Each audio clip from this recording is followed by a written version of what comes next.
வணக்கம். ராமர் பேர்ல மசோதா கொண்டு வரதுல எந்த தப்பும் இல்லைங்க.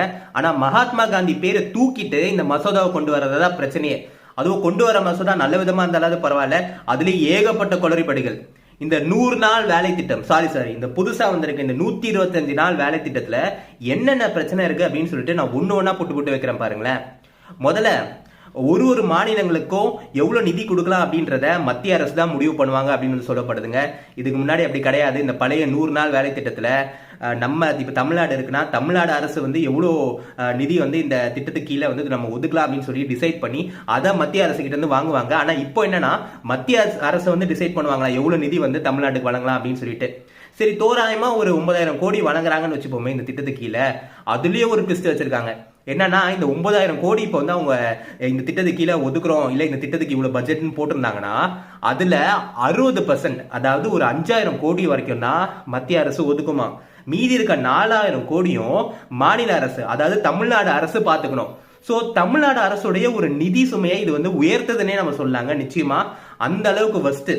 அடுத்த முக்கியமான மேட்டர் என்ன அப்படின்னு கேட்டீங்கன்னா, இதுக்கு முன்னாடி இருந்த 100 நாள் வேலை திட்டத்துக்கு கீழே ஒருத்தருக்கு போய் வேலை கேட்கிறாருன்னா அவருக்கு ஒண்ணு வேலை கொடுப்பாங்க.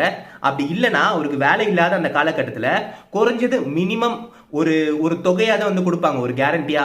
அவருக்கு ஒரு சின்ன ஒரு ஊக்கத்தொகை மாதிரி இல்ல ஏதாவது ஒரு அலவன்ஸ் மாதிரி கொடுப்பாங்க. ஆனா இந்த திட்டத்துக்கு கீழே அப்படிப்பட்ட ஒரு கேரண்டியே கிடையாது. சாதா நடுத்தர மக்கள், இந்த கூலி வேலை செய்யற மக்கள், அதுவும் கிராமப்புறங்கள்ல இருக்க மக்கள்லாம் ரொம்ப ரொம்ப ரொம்ப பாதிக்கப்பட போறாங்க இந்த திட்டத்துக்கு கீழே.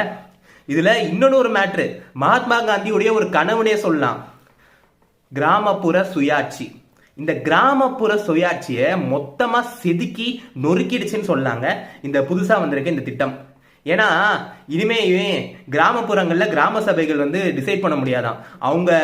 அவங்க கிராமத்துல என்னென்ன 100 நாள் வேலைக்கீழ என்னென்ன கொண்டு வரலாம், என்னென்ன வேலைகள் வந்து செய்யலாம் அப்படின்னு சொல்லிட்டு அதை வந்து இனிமே அவங்க பரிந்துரை மட்டும் தான் செய்ய முடியுமா. அவங்க பரிந்துரைச்சு அதை வந்து மத்திய அரசு கிட்ட கொடுத்து மத்திய அரசு இந்த மாநிலங்களுக்கு இந்த கிராமத்துல நம்ம கொடுக்கலாமா வேணாமான்னு சொல்லி டிசைட் பண்ணுவாங்களாம்.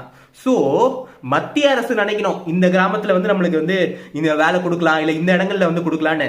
அவங்க வந்து கொடுக்காம போறதுக்கான வாய்ப்பும் இருக்குங்க. சோ இது கீழே ஒருத்தருக்கு வந்து ஒரு கூலி தொழில் பார்க்குற ஒரு சாதாரண ஒரு குடிமகனுக்கு வேலையே கிடைக்காம போறதுக்கான அபாயமும் இருக்கு. ஸோ ரொம்ப ரொம்ப ரொம்ப ஒரு எப்படி சொல்றது, ஏற்கனவே நல்லா இருந்த ஒரு மசோதாவை கெடுக்கிற விதத்துல வந்து இருக்குங்க. அப்பேற்பட்ட மசோதாவை தான் இன்னைக்கு பாஸ் பண்ணி வச்சிருக்காங்க. ராமர் உயிரோட இருந்தாருன்னு வச்சுக்கோங்களேன், நிச்சயமா அவரே இதை வந்து கேட்டிருப்பாருங்க.